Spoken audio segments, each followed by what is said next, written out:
dizer que depois da tempestade a bonança. Não, é o contrário. Boa noite, começando a aula de PJI2, 23 de novembro, mais ou menos terminando novembro, e a gente vai começar a fazer uma coisa interessante aqui na matéria, que é para a próxima aula a gente vai para o laboratório de meios de transmissão, então a gente vai começar a mexer alguma coisa com conectores, as partes terminais, lançamento de cabo, e provavelmente isso aí vai durar 2 encontros. Com isso a gente fecha novembro, pelo menos fazendo lançamento de cabos, etc., até fazer fixação, tarará, tarará, toda a história toda, por menor que seja o resgate da parte bem prática que vocês não puderam ter em PJI1, a gente vai fatalmente ir nisso até o final do ano, certo? Então, assim, em torno de 4 a 5 encontros, para a gente colocar toda a parte física, cabos, conectores, alguns ativos, só para a gente ver que está funcionando, né? Embora a gente vai colocar alguns testadores. Boa noite, Alessandra. A gente vai colocar alguns testadores, equipamentos ativos, a gente vai colocar telefonia, a gente vai colocar, se der, eu não sei como é que está o laboratório, faz bastante tempo que eu não dou uma aula lá, mas se tiver, a gente vai colocar a parte de vigilância, segurança e vigilância, então se tiver sensores, câmera eu acho que vai ser uma câmera IP, então a gente vai colocar uma rede IP, equipamentos, etc. Então, estou imaginando, né, no melhor cenário, um cenário relativamente otimista, que até o final de dezembro, final de dezembro, então dia 20 de dezembro, a gente consegue colocar uma rede local mínima ali, mata PJ1. E aí, no retorno, PJ2, a gente começa a trabalhar essa outra parte.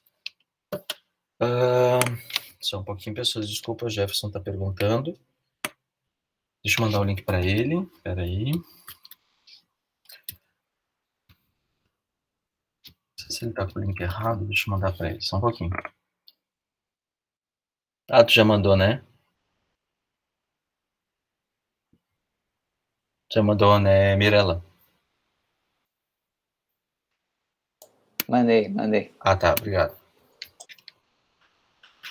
Então tá. E aí, vou precisar muito do... Boa noite, Jefferson. Muito do que vocês viram, para a gente fechar algumas arestas, né? Porque não faz tempo, aquela coisa toda, para que a gente mate pelo menos a parte conceitual inicial, boa noite, e aí a gente possa progredir. E como eu estava falando, lá em fevereiro, daí a gente faz PJ2, daí a gente pega equipamentos, e aí a parte do equipamento não é só colocar na bancada, não é simplesmente colocar em cima da bancada ou no rack, ligar na tomada e deu. A gente daí vai para a parte de configuração.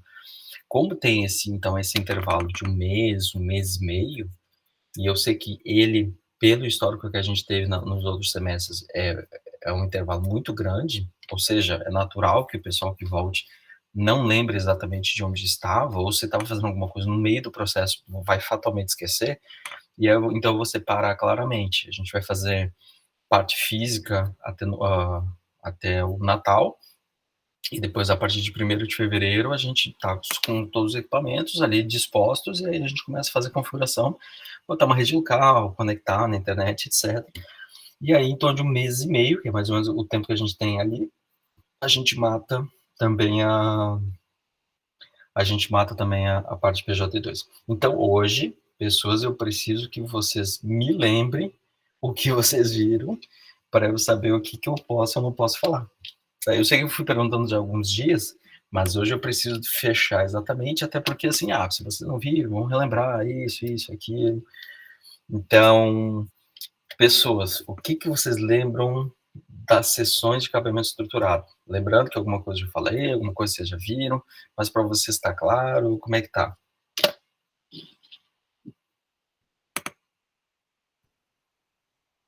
Sessões de cabeamento estruturado. Nós vimos as normas, a TIA 568A, 568B, cabeamento vertical, cabeamento horizontal, sala de equipamentos.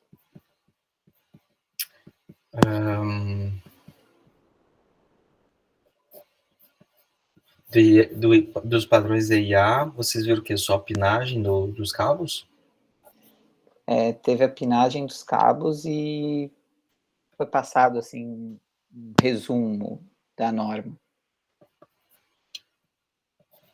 Acho que falou Mas um pouco de não- GEPON também. Oi? O que foi, Jefferson? EPOM? Acho que passou um pouco sobre GEPON também. GEPON, DG. Tá. Boa. Visita a Oi. Tá. Nossa, esse aqui vai ser difícil porque vai ser à noite. Se eu conseguir uma visita à tarde, independente da tarde, vocês podem ou é praticamente inviável? Dependendo do horário, eu posso agendar com o pessoal aqui, professor. Tá. É uma eu visita. consigo também. É mais boa noite. Não é uma visita curta, tá, gente? Ela é grande, porque o prédio é grande. Ele praticamente o prédio todo, ela não consegue, tá? Vamos agitar assim, ó. Se a gente chegar lá umas 4 horas, 6h30, a gente sai de lá, tá? Contaria com uma aula, claro. Se vocês precisarem de algum documento que valide para a empresa, ok? Se valide alguma coisa para vocês, tá? E daí eu posso emitir um documento que vocês estão fazendo visita técnica em nome da instituição, aquela coisa toda, se isso é válido, se é viável, se resolve. Sábado eu não posso te garantir. Eu posso ver com o pessoal, porque muito provavelmente vai ter o pessoal de operação, tá? Lá na Oi. Eu só não sei se eles vão estar abertos à visita, tá? Eu vou dar uma olhada. Então, assim, ó, eu vou tentar sábado de manhã, tá? Nos outros dias, assim, mesmo com um atestado de que tu foi por questão de visita, do IFSC, que é inviável, Ana. Eu comecei esse mês na empresa, ainda estou em treinamento, professor. Entendi. Eu saí agora, né? Eu acho que não é muito viável. E a pessoa que está me treinando veio de fora para me treinar. Entendi, tá. E horário comercial lá? Daí eu começo 7h30 até 18 horas. Entendi. Tá, eu vou tentar, gente. Nossa, sexta-noite, acho quase impossível, né? O pessoal vai atender, mas eu vou tentar também terça-noite, tá? Mas não vou mentir pra vocês, acho bem difícil. Eu vou só anotar aqui, tá? Sexta-feira, professor. Sexta-feira é difícil, como se fosse nosso horário aí da aula. Não atrapalhar ninguém. Não, eu vou ver, como eu falei, dificilmente eles não vão ter gente, né? Sempre tem alguém lá na operação, né? Eu sabe, eles têm equipe para fazer isso. Tá, mas mais alguém tá com dificuldade de áudio? Ô, professor, mas o senhor conhece o povo da Oi ali? Qual é o esquema? Na verdade, o que acontece muito, tanto na Oi quanto várias empresas, tem muito ex-aluno, tá? Tem muito ex-aluno. E lá na parte de redes da Oi, eu conheço o pessoal que é de redes mesmo, roteamento, aquela coisa toda. E aí é um pessoal que ou eles têm acesso ou eles conhecem pessoas que têm acesso. Daí eles podem mostrar o prédio todo, tá? É porque como a gente presta serviço para Oi também, eu conheço o cara que manda no prédio, né? Tá. Então facilita bastante também. Eu vou te pedir um favor então, Jefferson, se tu puder já ir conversando também, ver sobre a Claro, viabilidade do horário de sexta-noite mesmo. Tá. Para essa semana. Se puder, é ótimo, mas como a Mariela não vai estar, seria o ideal para a semana que vem, tá? Então, tá. Porque uma visita, gente, assim, ó, eu já visitei CPD novo, CPD velho, com os alunos, né? Quando eu digo velho, é antigo, sabe? Tem um legado que tu tem que manter. Não que velho é ruim, não estou dizendo isso. Quando eu falo assim que a Oi tem muita coisa do legado, é tecnologia lá de 30, 40 anos atrás que eles têm que manter porque o cliente ainda está lá. E aí na Oi é legal por causa disso, porque daí a gente vê bastidor de 20, 30 anos, porque tem coisa de cliente, a gente vê coisa nova, a gente vê muita parte de ligação do Estado, né? Porque a Oi atende... Eles ganharam muitas licitações para atender órgãos públicos, então escolas, posto de saúde, hospital, coisa assim. Então, assim, a capilaridade deles é grande. Então, é legal ver, assim, de Florianópolis vai para Lages, de Florianópolis vai para Mafra, vai para Chapecó, vai para não sei o quê. É muito bacana. As outras não é tanto, sabe? Não é tanto. Outra que também a gente poderia tentar, mas é mais difícil, são aquelas no... Até se tu puder dar uma olhada, Jefferson. Outra coisa que seria legal seria alguma operadora no Morro da Cruz. Só Eu que tenho essa... acesso lá, eu tenho acesso. Oi? Eu tenho acesso. Tá. Só tem que ver, É porque só, daí a gente vai com é só escola. comunicar o pessoal ali, só comunicar o pessoal por causa da questão da segurança. E eu mostro o site para todo mundo, não tem problema nenhum com eles, é mais flexível. Tá. Isso sim é um outro lugar legal. Mas aí eu vou te ser sincero, eu não conheço, e lá tem muita antena, né? Daí não é minha área de domínio. Eu iria como visitante mesmo. Eu iria mais como observador mesmo. Tá? Uhum. Mas é um outro lugar legal para visitar, sabe? Deixa eu ver se Tranquilo, tem tá mais. falando da Embratel lá da ponta do morro, né? Embratel é legal. Uhum. Embratel é um cenário bem legal de olhar. Deixa eu ver se tem mais algum assim de cabeça que a gente, né, poderia ter acesso. O legal é visitar a operadora. A gente pode até visitar algumas empresas, etc., mas o legal é a operadora ainda. Né? Porque daí tu vê um monte de tecnologia. E aí tu pega a Embratel, tu pega a Oi, deixa eu ver das mais antigas. Tinha um prédio que era Tem a legal de Nextel ver, também. que é aquele da Madre Benvenuta, sabe? No final da Madre Benvenuta tem aquele corredor, tem um corredor que era a antiga Telesc, não sei se vocês lembram, ou para quem não conhece, no finalzinho ali tem, de um lado, o Desk, do outro lado era a Telesc, né, que depois virou Oi, agora eu nem lembro mais o que foi, porque foi vendido o prédio. Do lado era o Ciasc, do lado era o Celesc, ali no Itacurubi, em direção à Lagoa da Conceição. E lá, o Ciasc, aí não é interessante para a minha matéria, mas, por favor, fala com os professores das matérias seguintes, né, PJ4, acho que é o mais legal, porque daí tem mais a ver com a matéria deles, que é o Ciasc, ver o CPD do Ciasc. Esse é outro que é legal de conhecer. Mas, assim, vai ter uma sala de storage, né? A gente não falou ainda de storage no curso, então vocês podem até saber, mas para quem nunca viu isso, fica um pouco deslocado. E aí vale mais a pena, beleza? Mas conversa, porque esse é um outro que é bem legal. Eles têm monitoramento, equipamento, são várias salas, então tem sala só de telefonia, sala só de storage, só de resfriamento, né, a parte de climatização, e esse é um outro lugar que vale a pena. Aí, mais que isso, não, gente. Mais que isso aí é só de prédio, parte de energia, alguma coisa assim, por exemplo, um Celta, né, que é um prédio. Tem uma parte legal, assim, para dar uma olhada de infraestrutura, porque ela tem FAPESC, lá tinha, quem que era?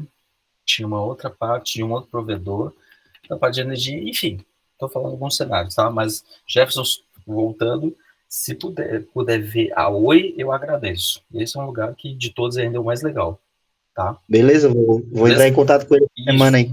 Por favor, para a sexta da próxima semana. Não é para Tá, ok. agora.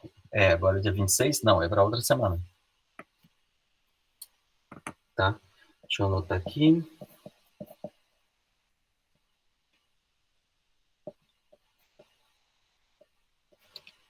Então, aqui, pessoas.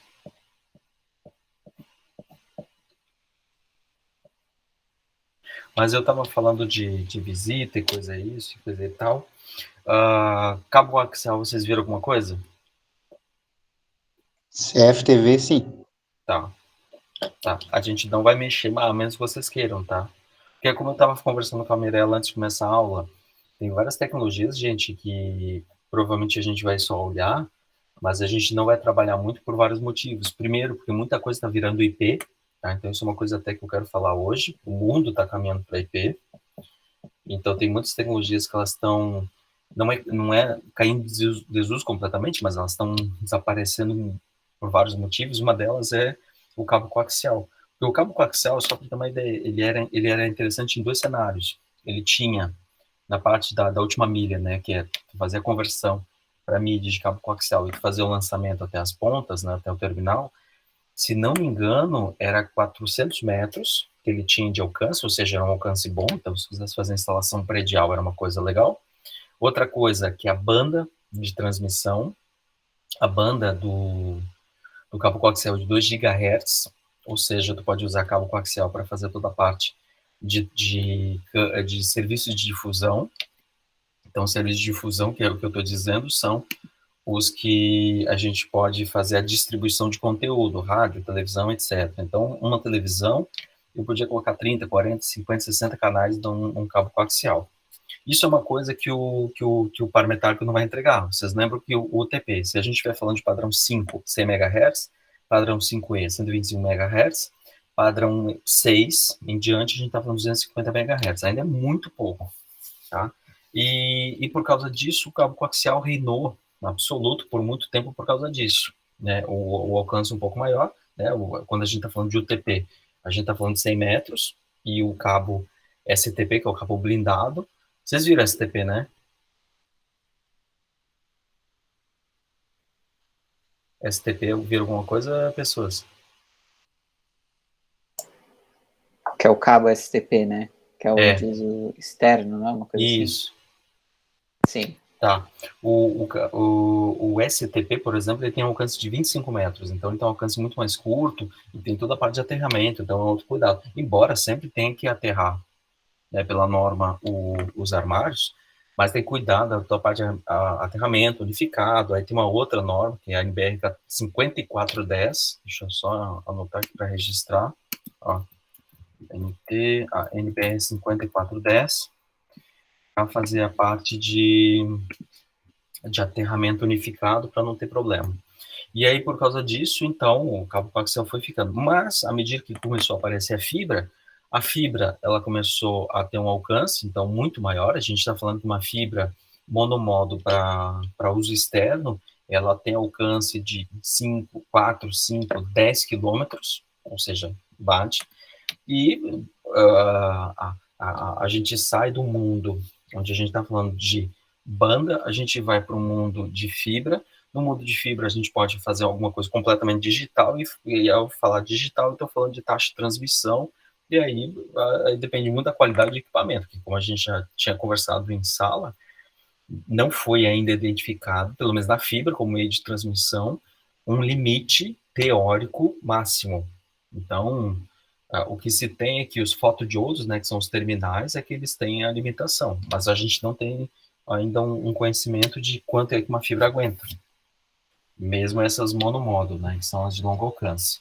Tipos de fibra, monomodo, multimodo, vocês viram? Sim. Tá. Deixa eu ver, eu estou anotando aqui, então, mundo IP. Equipamento IP, vocês deram uma olhada em alguma coisa ou não?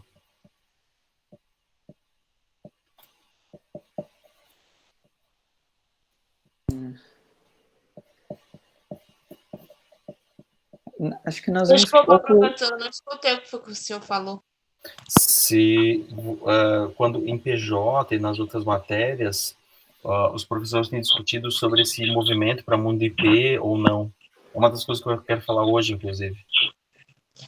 Ah, não, nunca escutei. Tá. Vamos lá, mais uma coisa. Caminhando para o mundo IP, telefonia IP. Telefonia IP, vocês vão ver lá pela terceira, quarta fase. Se der, a gente vai fazer alguma coisa agora. Vamos ver. Vamos tentar fazer telefonia IP hoje. Tá? Só para a gente se divertir um pouco. Pode ser? Só para vocês terem uma noção do que a gente está falando. A gente está falando de mundo IP para praticamente tudo. E... deixa eu ver o que mais. Não, acho que é isso, pessoas. Então tá, olha só. O que eu quero então falar hoje, vou ver se eu consigo compartilhar algumas coisas com vocês. Configuração, etc. Todo mundo está no celular ou no PC, né? No computador aí para ter acesso, beleza? Todo mundo aí, tranquilo? Tô no celular, cara. Tô longe, tô em cima. Eu acho que tu não vai ter problema de fazer as duas coisas ao mesmo tempo. Talvez tu tenha restrição de áudio, tá? Qualquer coisa, a gente faz a configuração, tu pode fazer o uso depois. Gente, porque é o seguinte, o que eu estava falando, e uma das coisas que eu quero destacar bastante, é essa evolução de tecnologias, porque em redes locais, deixa eu ver se eu tenho aqui uma figurinha, a gente vai se acostumando com a aula remota, desculpa, a aula presencial e a aula remota ainda continua muito, muito chatinha. Eu só quero uma figura, pessoas, espera aí, só um pouquinho. Não, calma, preciso de uma figura boa, peraí. Deixa eu ver, não. Isso aqui é bom, isso aqui é bom.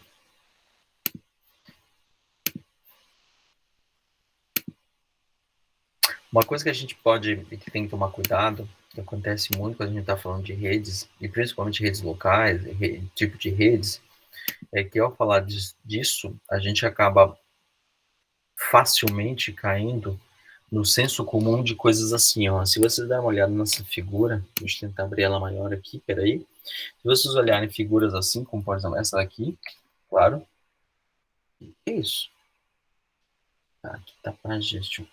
Isso aqui tem francês? Não, tudo bem. Tá, a parte que eu preciso não tem problema.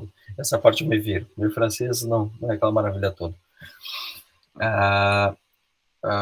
O que tinha antigamente é que a gente tinha assim, uma miríade, sabe? Um monte de tecnologias, de coisas e etc.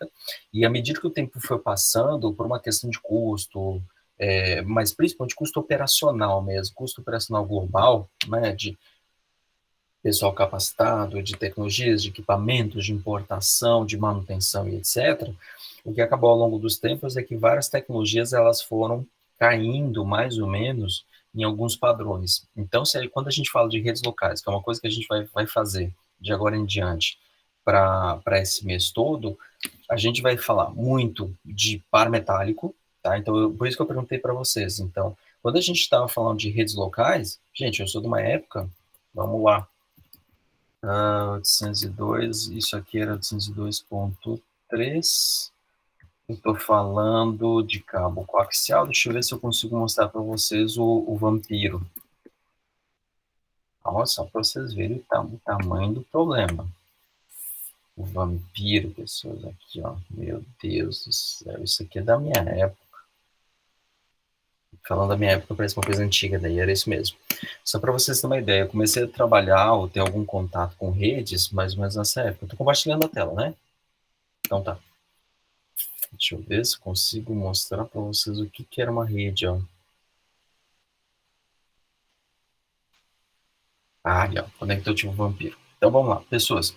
Então alguns conceitos que a gente falava muito é que ao falar de uma rede local, a gente queria que vários computadores tivessem acesso a uma rede local, ou seja, eles pudessem compartilhar dados entre si.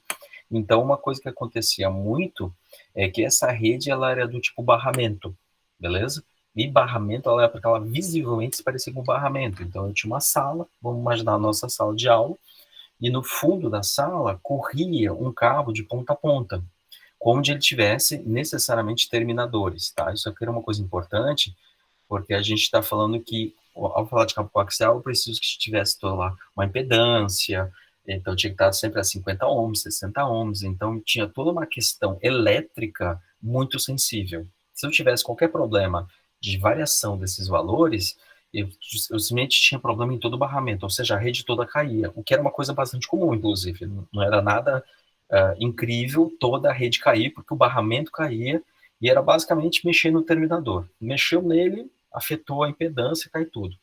Então, as redes locais, elas eram desse tipo de barramento, né? Ou seja, para um desses computadores, qualquer um desses computadores fazer a transmissão, todos os outros computadores tinham que estar em silêncio. E isso, gente, até hoje, essas tecnologias até hoje existem.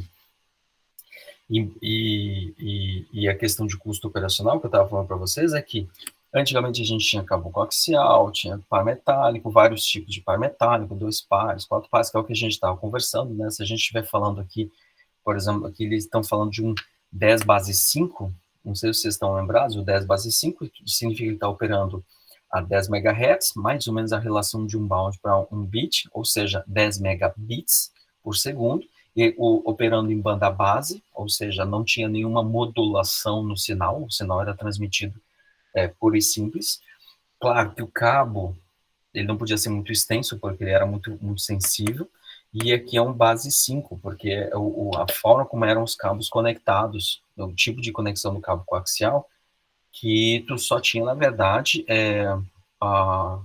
o cabo interno, né, e a malha protetora que ela era usada para fazer estabilização do sinal, né? Que era mais ou menos vamos chamar entre aspas, um aterramento, mas não era exatamente isso que acontecia, né? É para fazer a parte de base para poder fazer a detecção de oscilação. E isso era o conectar um vampiro, porque na verdade era assim que mesmo que acontecia. Ele tinha como se fossem 2 dentinhos, ele era popularmente chamado tipo vampiro, porque ele tinha 2 dentinhos, então tinha um cabo coaxial, e tu cravava esses 2 dentinhos ali. Só que a gente está falando de um sistema elétrico. Toda vez que eu adiciono algum componente nesse sistema elétrico, ele vai manter ele vai ter uma oscilação de tensão, de corrente, impedância e por aí vai. Ou seja, quanto mais equipamento, pior ele ficava, beleza? E aí o que acabava acontecendo é que começou a aparecer outras tecnologias mais baratas, mais simples de fazer a manutenção. Então, uma coisa que aconteceu, principalmente em redes locais, e depois isso a gente vai discutir de uma forma mais lenta para redes WAN, para redes externas, mas principalmente nas LAN, é que várias dessas tecnologias elas foram desaparecendo ao longo do tempo e alguns padrões foram ficando. E um desses padrões que ficou que é muito comum a gente usar toda a família I3E802, que é essa família aqui, que a gente está dizendo, que é para redes locais, ou seja, ou a gente está falando de Ethernet para meio guiado, ou a gente está falando de Wi-Fi para meio não guiado. Então, aqui no caso, ó, eu estou falando de 802.3, o Ethernet não é exatamente, ele tem alguns míseros detalhes, mas ele é praticamente 802.3. 802.11 eu estou falando do padrão Wi-Fi, e aqui é o 15, deixa eu ver se eu consigo uma figura melhor, então, que é o padrão 15.4, mais explicitamente, que é o padrão de Bluetooth. Deixa eu ver se eu tenho uma outra figura melhor, só um pouquinho. Espera aí, uma que esteja num idioma mais próximo. 102, deixa eu ver se essa figura ajuda. Pode ser. Tá? E tinha várias outras coisas, tipo padrão IBM, tinha Token Ring, etc. E eu mesmo que comecei a mexer com redes, a gente já não acessava esse tipo de coisa. Meu Deus do céu, tá, deixa essa figura, não vamos ficar batendo cabeça aqui. Então tinha o padrão 802.13, 802.11, 802.15.4 e esses padrões, eles foram ficando. Ou seja, para redes locais, o que mais tem usado são tecnologias de baixo custo, que são os cabos UTP, né? Então a gente está falando aqui um TP Cat6, mesmo Cat6, tá? Que você já deve ter visto, aquela coisa toda. Mas é uma coisa bastante comum, porque é fácil de fazer manutenção, é fácil de fazer substituição. Então, toda a parte de operação, que é a implantação e manutenção, mesmo de longo prazo, coisa de 15, 20 anos, a gente ainda consegue fazer uma manutenção relativamente simples. Então, tu não precisa ter um grande conhecimento para confeccionar um cabo, ou seja, um curso relativamente curto, olhar um vídeo no YouTube, ou como a gente vai fazer na próxima sexta-feira, vocês vão ver que é relativamente simples, desde que a gente tenha uma sequência, se atenha a alguns detalhes, né, que são referentes à norma, né, distância de destrançamento, qual o tipo de conector, qual é o fechamento das conexões, as ferramentas adequadas para ajudar isso, embora dá para fazer de uma forma muito mais artesanal para quem não tem isso, embora não seja ideal, mas ainda assim é possível. Ou seja, para fazer esse tipo de manutenção, acabou se popularizando. E isso hoje, para o mundo WAN, também está acontecendo. Então, a gente está saindo hoje de várias tecnologias e a gente já está falando de Metro Ethernet, né? O Ethernet... Figuras. Pode ser uma figurinha assim, uma figurinha simpática. A gente está falando dessa mesma tecnologia Ethernet, e lembrando o Ethernet, pensando que eu tenho uma rede orientada a barramento, ou seja, todo mundo está conectado no mesmo fio, isso é uma coisa importante, é assim que ela foi concebida, tá, pessoas? E à medida que foi passando, hoje a gente tem outras topologias de rede local. Então a gente sai de uma topologia onde todo mundo está conectado no mesmo fio, tá? Que é a mesma coisa como se eu tivesse repetidores, né? Onde entra o hub e repetidores em geral, e aí eu passo a ter um fio para cada conexão. Então, eu já estou falando da topologia estrela. Estrela. Isso vocês viram? Topologia em estrela, topologia barramento ou não? Não me recordo.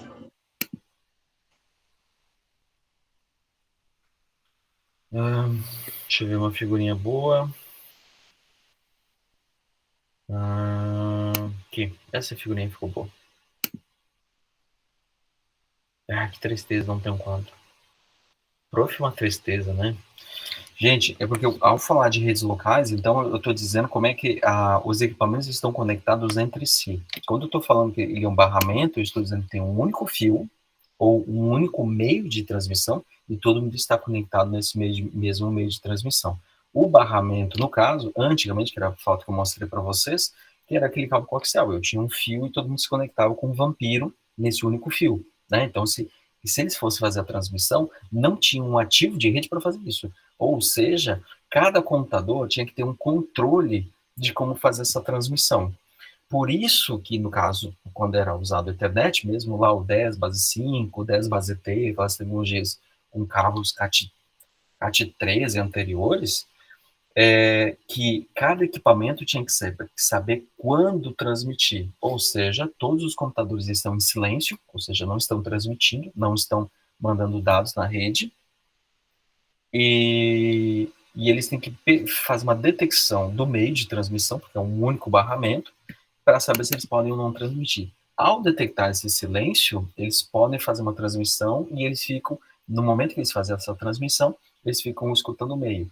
Se eles mandam uma sequência de bits, né, uma sequência de valores lá pelos vários cabos, eles têm que saber se essa informação ela sofreu alteração durante a transmissão, ou seja, tu manda e ver se esse valor foi alterado. Se esse valor foi alterado, houve uma colisão, né? Alguém está transmitindo um sinal elétrico, o outro manda um outro sinal elétrico, o que eu tenho uma colisão, né?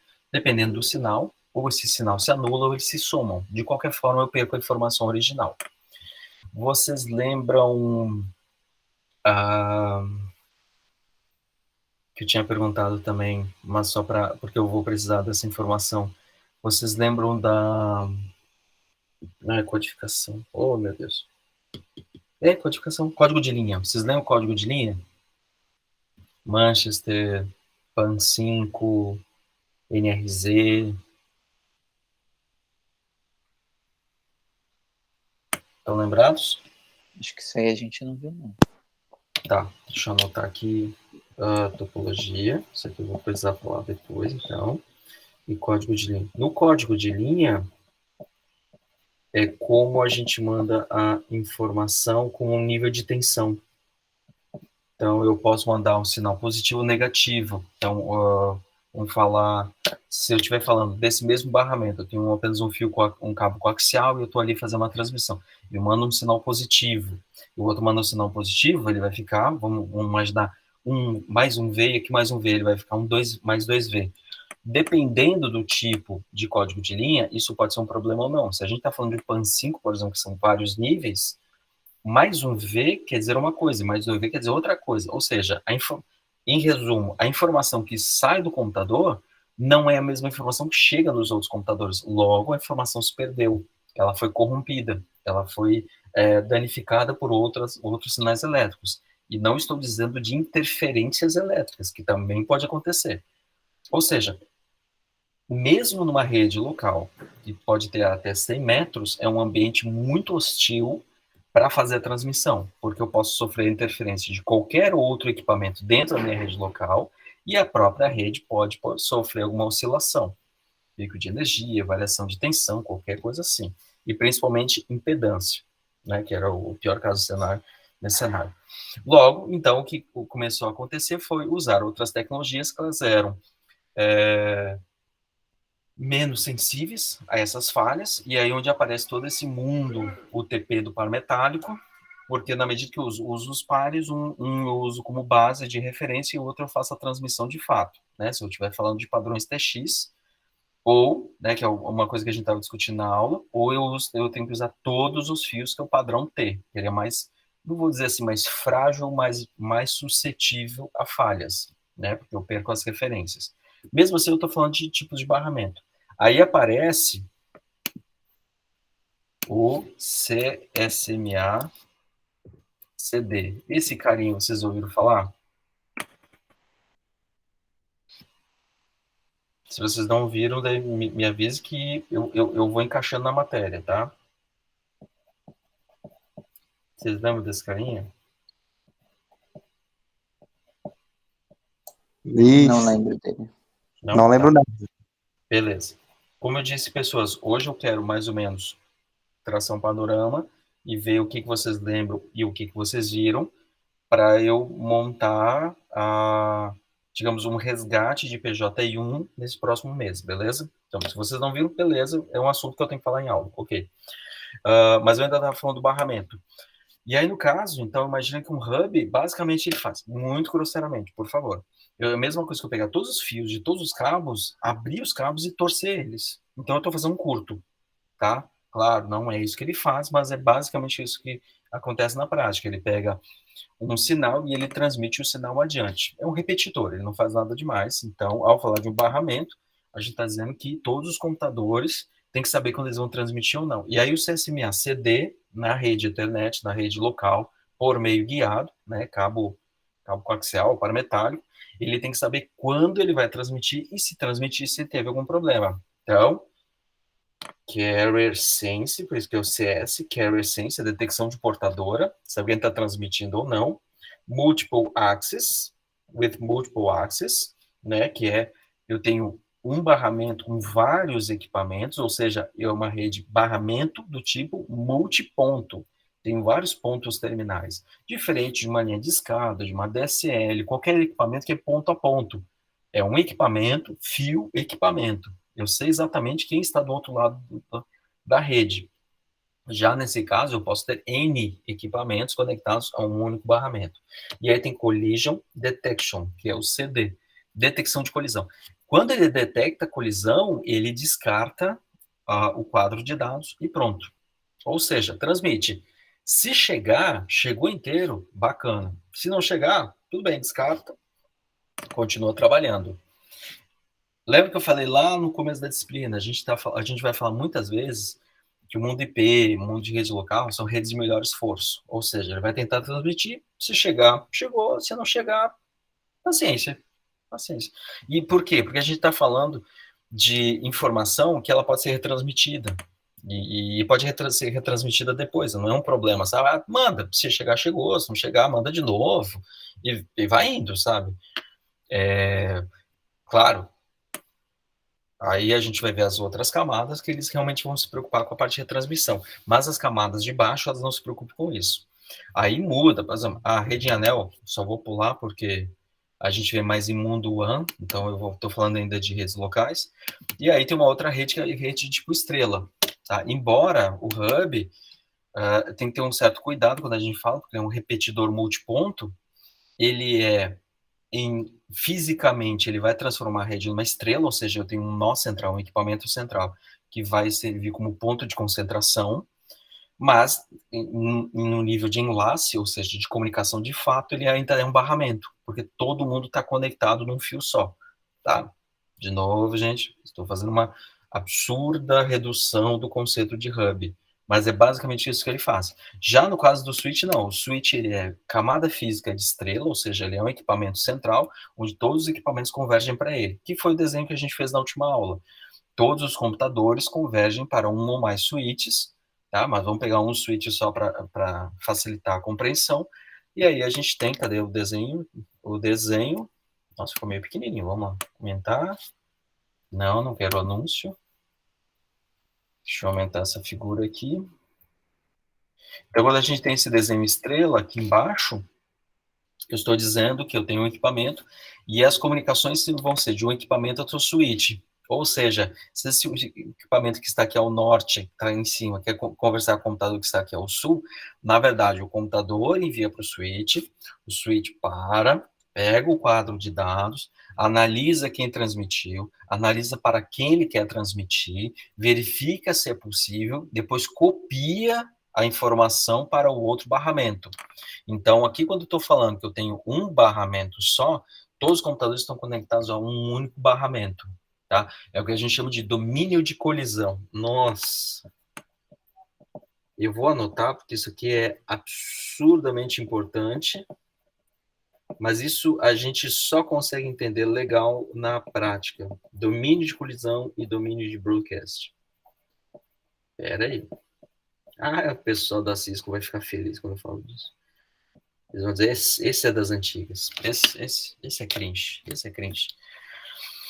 Topologia de barramento. Significa que o domínio de colisão, quando um computador transmite uma informação, todos os outros têm que ficar em silêncio. Caso contrário, vai haver uma colisão.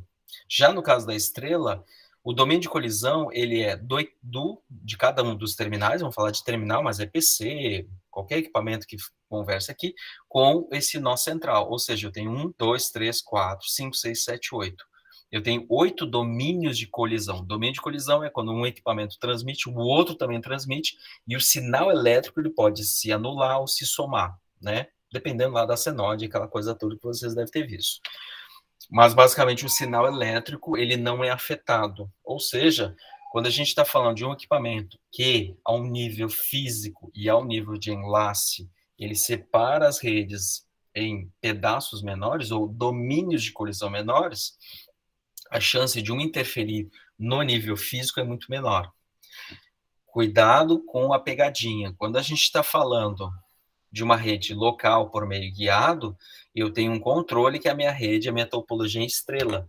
Só que no mundo Wi-Fi, pessoas, a menos que a gente não esteja falando de nenhuma extensão, nenhum padrão específico, mas um Wi-Fi tradicional, esse Wi-Fi que a gente tem assim em casa, vamos pegar o padrão AC, por exemplo, que é 802A, B, C, G, N. Você não tem. É A, B, G, N, AC, esses padrões mais comuns. O que a gente tem é todo mundo operando na mesma frequência. Tá? Não tem uma negociação. Tu fala nessa frequência, tu fala nessa, tu fala nessa, tu fala nessa, etc. Tá? Como, por exemplo, como é com GSM. Né? A gente está fazendo o que se chamou FDM. Vocês já viram FDM? Multiplexação, essas coisas ou não?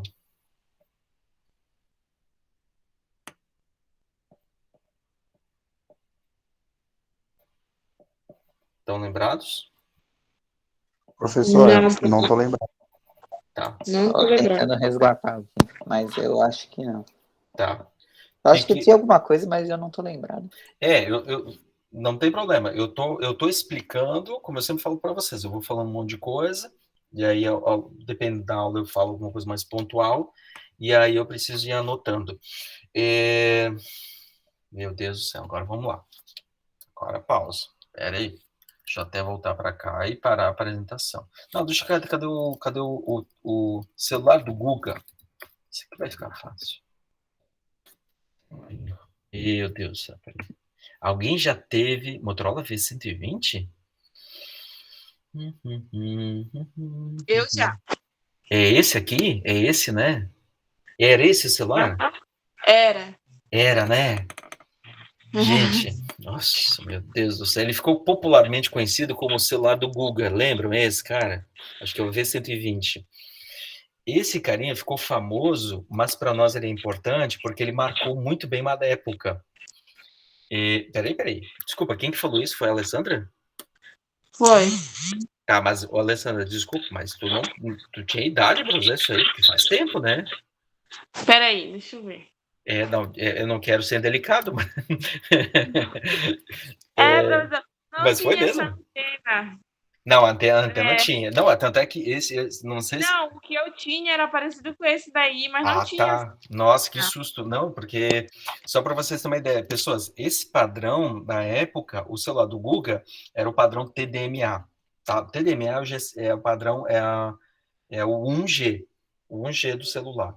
O padrão TDMA significa que é Time Division Multiplexing, ou seja, cada celular tinha o seu tempo de fazer a transmissão, ou seja, a divisão para a transmissão todo mundo usa o mesmo barramento, que é o ar, a mesma frequência, e cada um tem uma fatia de tempo, certo? Imagina uma roda de moinho que só cada pazinha que pega a aguinha lá que vai poder conversar. Era assim o padrão TDM. Claro, ele tinha uma taxa de transmissão baixíssima, ele tinha vários problemas, né? Aquela brincadeira de, tá cortando quando entra no túnel, isso acontecia mesmo, né? O padrão TDM, TDMA, mas isso a gente está falando uma época que era assim. Do 2G em diante, a gente já está falando de família GSM. Então, vamos pegar um celular legal. Motorola, acho que o Razr já... Ó, bota o Z3 aí, professor, V3 aí. V3, né? V3. Se bem que agora estão lançando o novo. Aqui, ó, pessoas, ó. Isso aqui. Vamos falar dos famosão. Aqui, ó, dourado, pronto. Aí, ó. Eu não tinha esse, claro, né? Esse é de ouro, esse é de ouro, tá? A Dolce Gabbana. Mas, ó, esse aqui, ó, pronto, aí, ó, fechou. Esse aí, se não me engano, é um 2G, tá? 2G significa que ele é padrão FDM, ou FDM, ortogonal. Não vou entrar no detalhe, porque eu também não entendo muito. Deixa para os professores que entendem. Mas isso aí é a divisão de como cada um dos equipamentos terminais conversava era por frequência, ou seja, cada um tem uma frequência.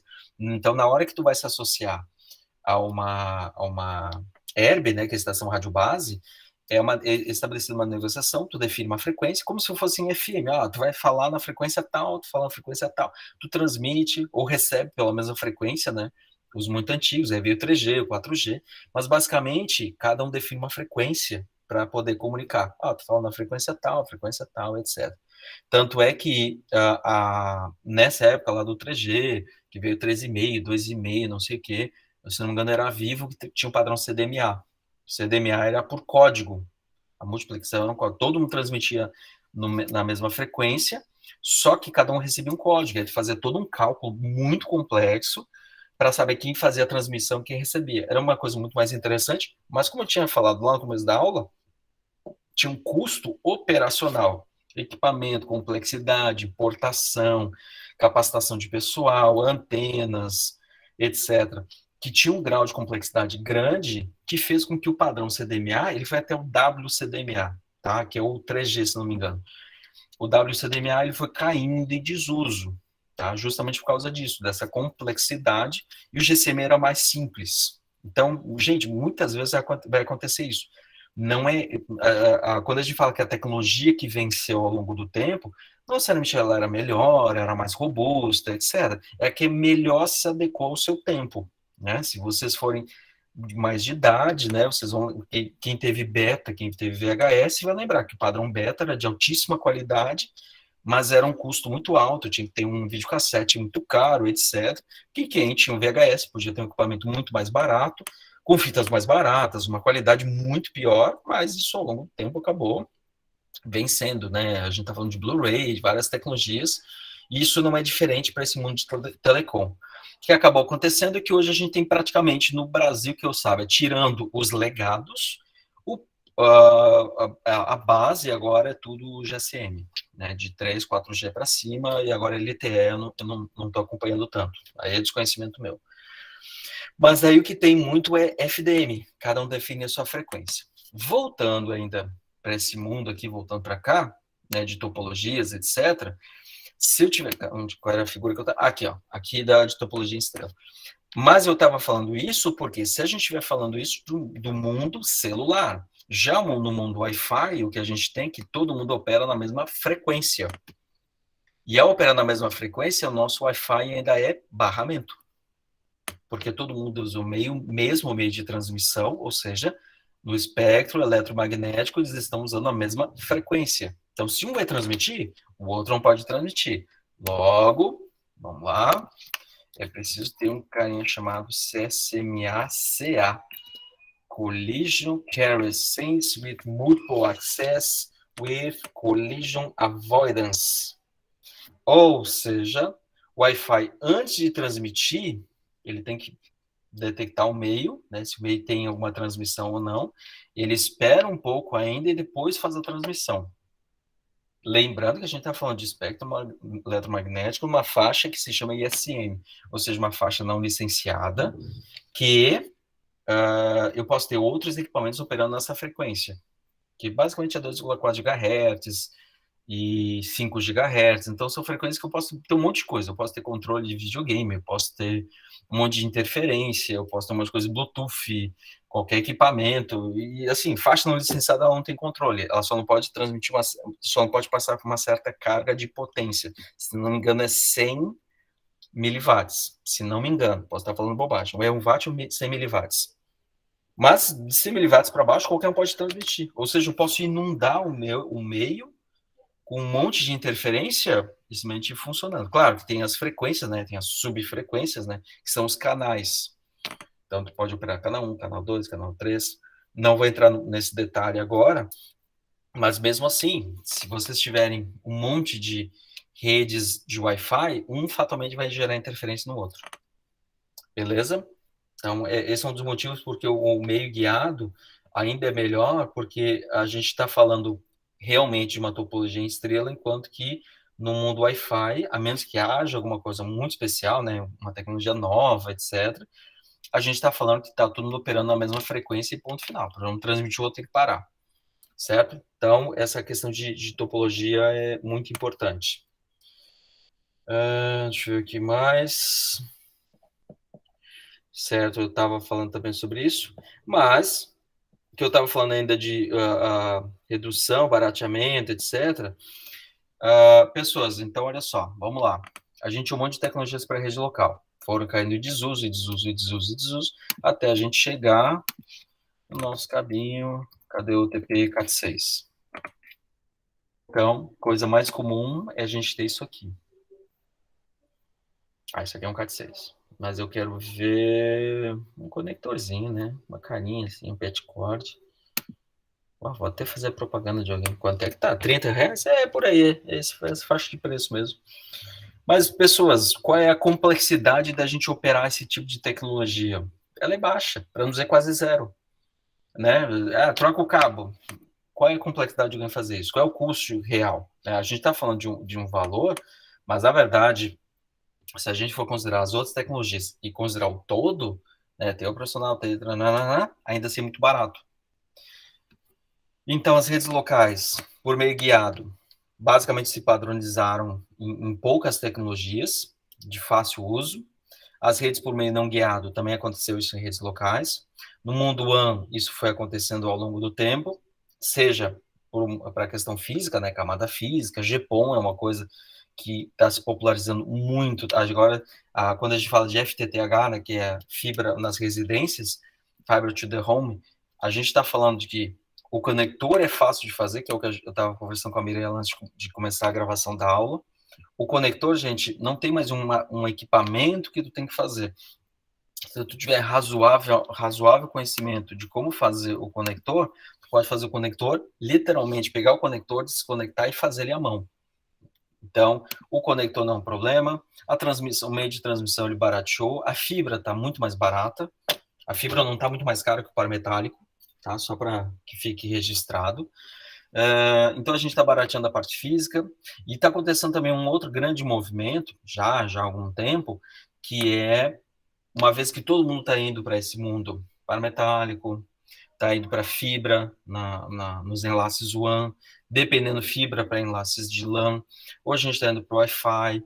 E o que está acontecendo? A gente está tendo padrão I3E802 nas redes locais, está tendo essa expansão para Metro Ethernet, GPON, não sei o que, para as redes WAN, ou seja, essa última milha das operadoras. E o que a gente pode colocar em cima de tudo isso que acaba facilitando, principalmente a interoperabilidade. Essa palavra, pessoas...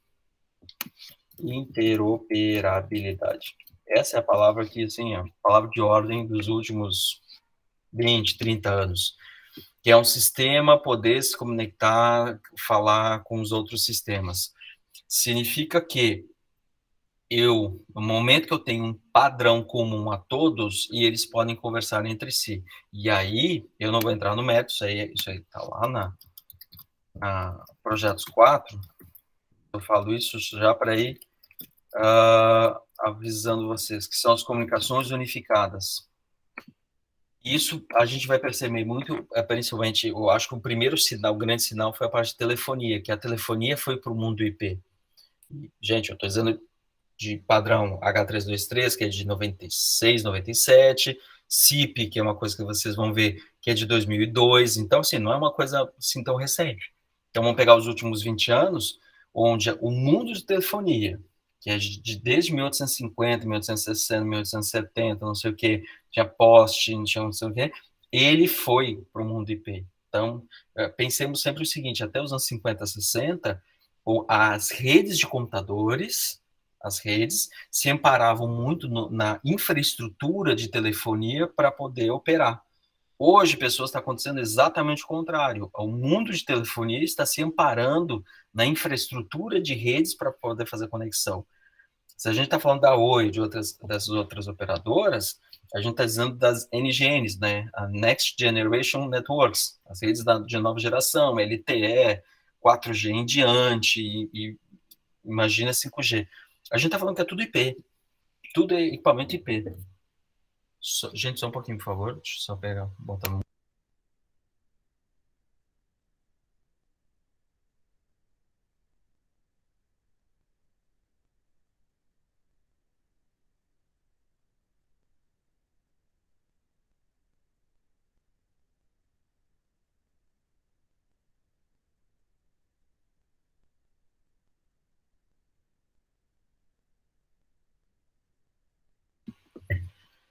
Tá, pessoas, você se importa se eu der uma acelerada aqui no conteúdo, que a pequena não está bem de saúde? A gente vai precisar dar um suporte aqui. Não, claro, professor, sem Tá. problema. Então, só para concluir então, a aula de hoje, gente, o mundo está caminhando para IP. Claro que isso pode ser chovendo molhado, falar tá uma coisa meio óbvia, mas assim, câmera. Então, vocês vão ver que a gente vai ter nos laboratórios nas próximas aulas. Provavelmente a gente vai ter uma câmera com cabo coaxial. Eu vou ser bem sincero, eu vou evitar, vou pegar uma câmera IP. Se tiver o caso, eu pego uma câmera IP que tem lá no pessoal da TI. A gente vai ter telefonia, então a gente pode ter um equipamento de telefonia antigo, mas o legal é a gente colocar uma telefonia IP só para vocês verem que a gente pode usar a mesma infraestrutura, ou no caso de cabeamento estruturado, a gente pode usar o mesmo cabo, que é o cabo UTP, que essa é a parte legal, que é onde eu queria chegar na aula de hoje, um pouco mais rápido do que eu gostaria. Gente, cabeamento estruturado. Então, para resumir e fechar a aula de hoje, cabeamento estruturado não pensa em qual tecnologia será usada lá na frente. Ou melhor, qual a finalidade. No momento que eu passo um cabo de rede, eu faço um lançamento, uma conexão de terminal, e eu não sei de antemão o que eu vou usar lá. Eu posso usar para um dos 3 tipos de redes. Redes de dados, redes de telefonia ou redes de segurança, vigilância e monitoramento. Na prática, eu posso colocar, portanto, usando o mesmo cabo UTP, eu posso fazer transmissão de dados numa rede IP, eu posso usar para transmitir telefonia tradicional, no caso, telefonia analógica, telefonia digital ou mesmo telefonia IP, então os 3 tipos de telefonia estão cobertos, ou eu posso colocar uma câmera fazendo a transmissão, e não necessariamente uma câmera IP, eu posso conectar ela e alimentar e fazer toda a parte de ligação. Claro, não as câmeras tão antigas que usam alguma coisa específica, cabo coaxial, alguma coisa assim. Mas se a gente estiver falando de par metálico, a gente pode usar. Ou, simplesmente, aceitar que tudo isso está caminhando para mundo IP, e aí sim eu passo a ter rede de dados convencional. A telefonia toda é praticamente IP, que é uma coisa que eu vou tentar combinar, né? A gente vai pegar uma central Intelbras de 10 ramais, bota lá, usa os conectores. Agora a gente vai tirar essa central e botar uma central IP, puramente IP, ou seja, é rede de dados. E aí toda a parte de segurança também é mundo IP. Beleza? Então, resumo da história, eu vou tentar, ao longo do tempo, mostrar que, embora a gente possa ter, num único cenário de cabeamento, esses 3 mundos, que eles coabitam de uma forma relativamente assim, usam o mesmo fio, mas não conversam entre si, que é a rede de dados, rede de telefonia e rede de segurança, tá? Ou seja, eles usam o mesmo fio, mas não interagem entre si. Ou pega tudo isso, coloca dentro do universo IP, e aí vai ter telefonia IP, segurança IP, rede de dados, que naturalmente, né, o padrão é usar IP, e aí sim, gente, a gente passa a ter comunicações unificadas e interoperabilidade. Ou seja, uma ligação telefônica que entra numa central, eu posso gravar essa gravação, ao invés de entrar num equipamento, isso aí vira um arquivo, vira um MP3. E esse MP3 pode ir para um site e eu ouvir a gravação.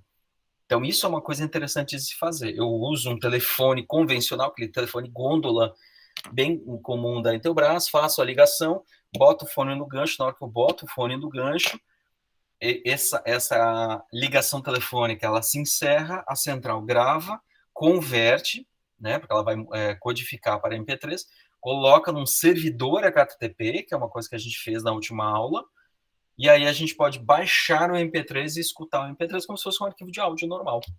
E aí começa a ficar interessante a matéria, porque a gente vê essa questão de interoperabilidade. Certo, pessoas? Dúvidas?